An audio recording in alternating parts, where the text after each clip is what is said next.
Good morning and welcome to my channel, Simon Mathers. Adopting that simple way of life rather than trying to bring the West with you, which looks like I've got behind me here. It's the West, it's bringing the West with me. But yes, you get bringing a few little knickknacks and objects and things that you've had a long time. Yeah, I don't mean that sort of stuff. What I mean is living a lifestyle as if you're in the West. Um, you know, eating Western style foods constantly, expecting things to work as they would work in the West with on time when you want it, all this kind of stuff.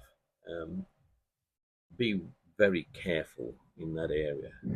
Learn to go with the simple things in life. I mean, for example, we were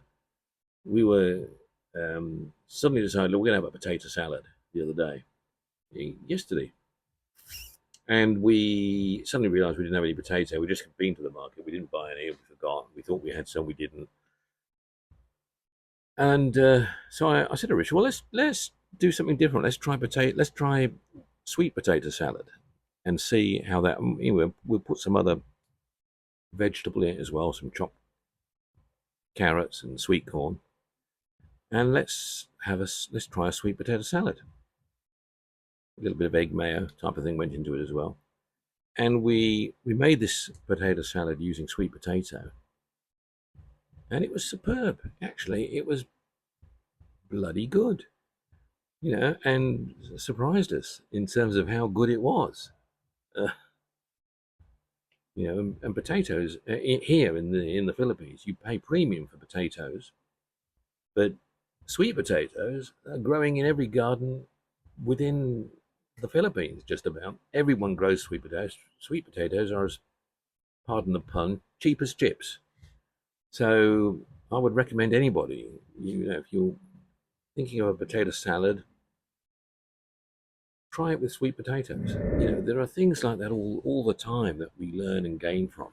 Um, the abundance of foods to try and work with and experiment with here are fantastic.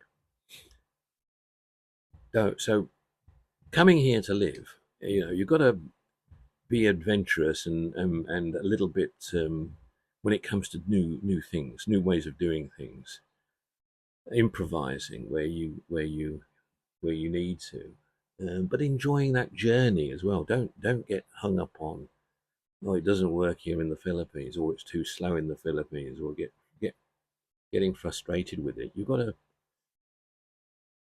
embrace it. It doesn't matter what we're doing, whether what we're ordering, what we've got in place. We're going to have a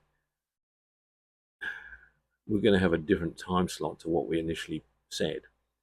That's why I haven't from the beginning said, at the moment, this is what this house is going to cost me and this is when it will be finished. In the Philippines, you've got to look at what's available sometimes, and okay, we want that, we can't get that, what's the best alternative? We've got to look at these things all the time. And if we do that, and we understand that, we're not going to be disappointed. Come here with that open mind and you're going to enjoy it. I mean, I just love it every morning, getting up and getting the air in my face, and feeling the sun as it comes up, and the fresh air, and the sounds as people wake up around in the province. And yeah, it's fantastic. People who come here and they start complaining from day one about barking dogs or crowing roosters, uh, noisy people. If it's going to bother you, you shouldn't come to the province anyway. Something else that's come up quite a lot in videos is your expectation to do things, to pay for things, um, within a family unit. When it comes to people coming from our part of the world in the West to live in a country like the Philippines, especially in a rural setting, family will always look at people like us as having more means in the form of finance to sort something out for someone if we need to. And you can understand why. We come from wealthy environments, even if we're not wealthy ourselves, we come from wealthy environments. And what's £100 is nothing in UK. Doesn't get you down the road in some places, whereas £100 here is worth a lot. It's worth a lot. So you and that's how you've got to understand it, really. So you are seen as being wealthier than everyone else, and in most cases, that would be the truth. Of course, there are wealthy, very wealthy people who live in the Philippines as well, who are locals. But I think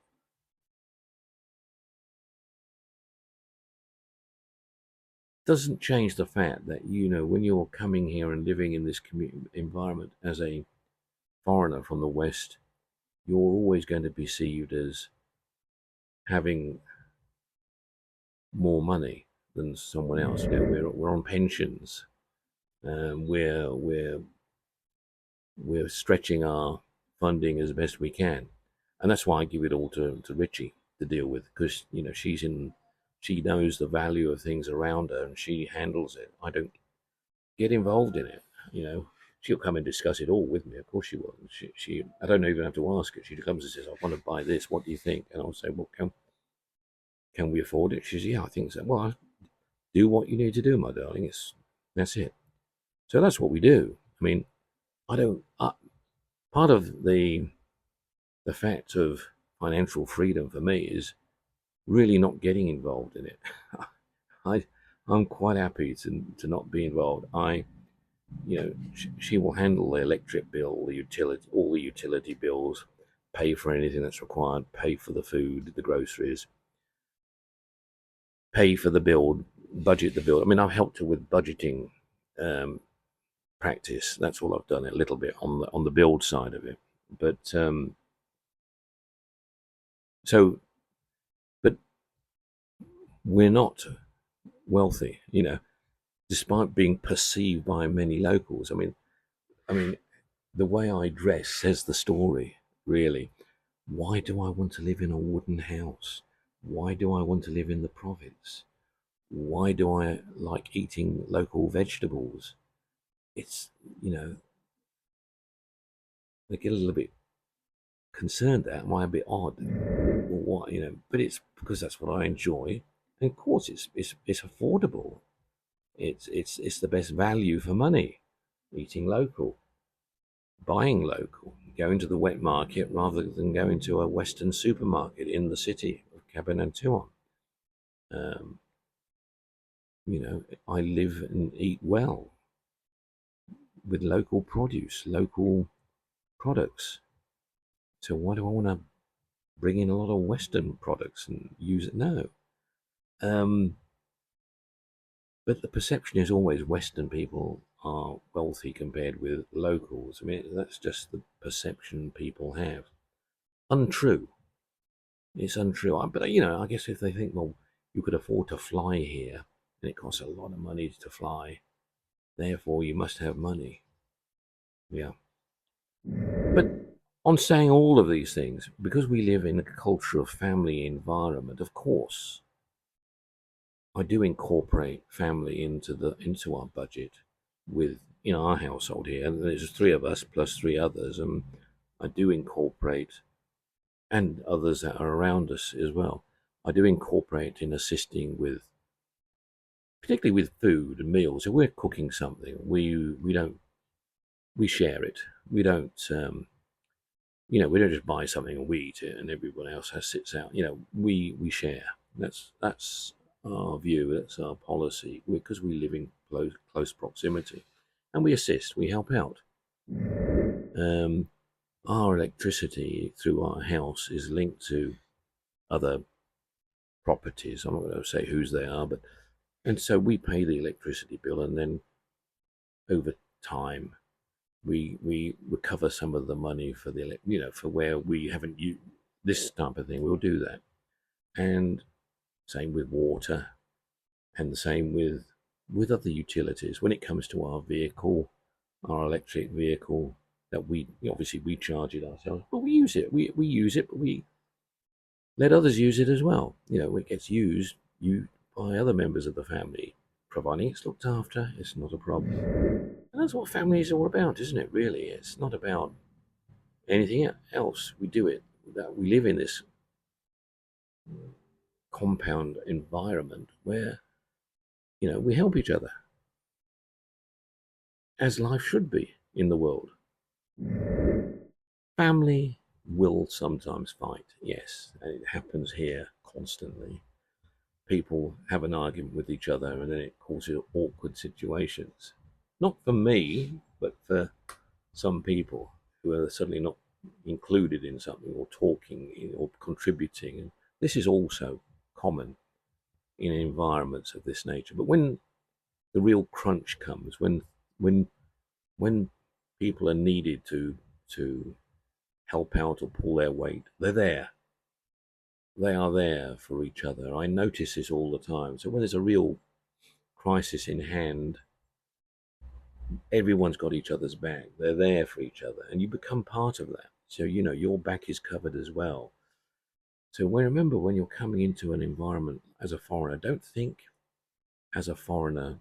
Think as living here as part of the Filipino community. You're always a foreigner, of course you are, but in a family environment that you're part of, that you're looking after as well, remember the family is looking after you as well as you looking after the family.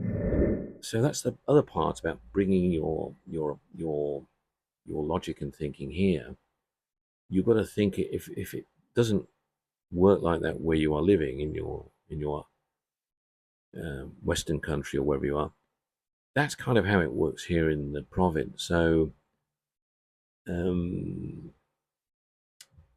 I hear many Westerners, they try and say, right, well, I'll bring my wife to a more isolated location where family are not immediately there. I don't really think that helps.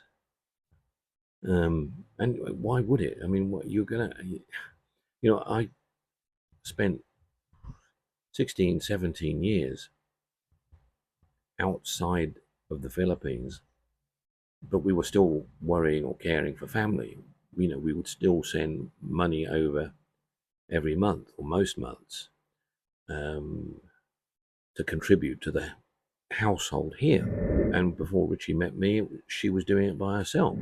So if you decided to live in another island, you will still have the responsibility of taking care of certain family requirements in your wife's home, family home, for example, regardless. And that's why you so get involved in it, and then you can have more. You gain more from it. You gain more benefit. You gain more value. You have more understanding. You understand them a lot more, and they understand you a lot more as well. They realize when you start walking around in shirts like this every day, they realize, Simon's wearing the same shirt again, and they're changing theirs every day, and they're not threadbare like mine. It makes a big difference. I'm serious. It's fun.